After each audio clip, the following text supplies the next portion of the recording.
When watching David Lowery's 2021 art house medieval fantasy film, The Green Knight, it can be easy to start thinking, is this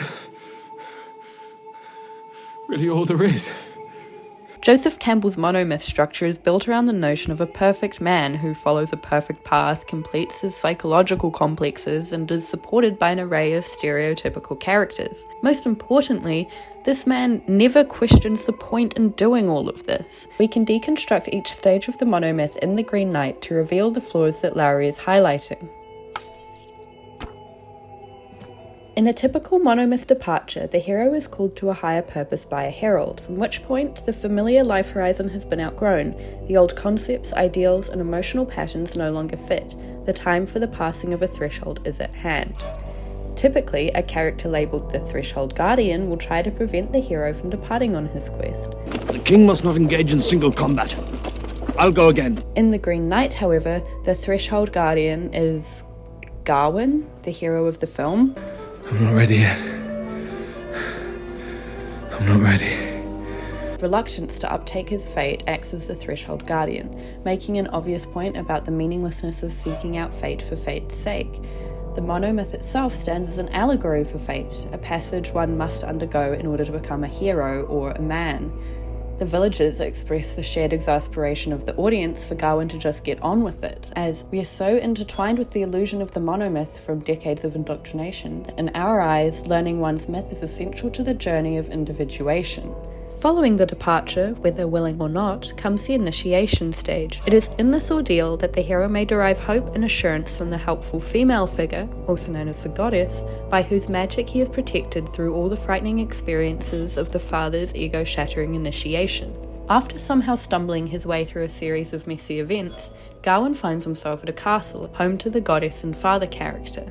Before he leaves, Gawain's mother presents him with a green cloth, an action replicated by the goddess character, while her husband offers Gawain all the comforts and protection offered by a father character. However, the characters in The Green Knight do very little to resolve the Oedipal wheels in motion throughout this film. This obstacle ultimately undermines the power of the prohibition of incest and interferes with the transition from nature to culture. Campbell's ideas were built in times where Freudian notions reigned supreme, while Lowery is bringing the initiation stage to an era in which the more problematic aspects of the interlap between psychology and fantasy are addressed. In this case, they are called to be done away with in favour of one's own free will, an idea which has further progressed during...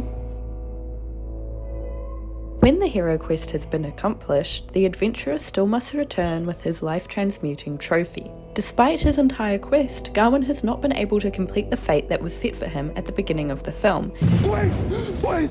and has gained nothing to take home except a somewhat interesting story. We are shown what could be labelled as a false return, in which Gawain chickens out, runs home, and becomes king.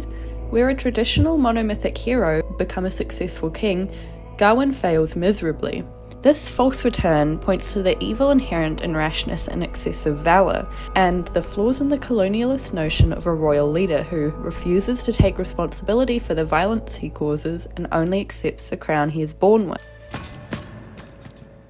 It is outdated ideas like this which are supported by the structure of the monomyth, and prove the importance of films like The Green Knight in questioning its relevancy today, especially as we become a more socially progressive society. The film speaks to a new generation of young people, for whom honour or public image seems predicated less on performative loyalty to a social convention than on personal integrity based on a resistance to traditional aspirations. Was Gawain's quest actually pointless, or did it simply make us uncomfortable to see someone doing away with the conservative, restrictive aspects of the fantasy structure we are used to?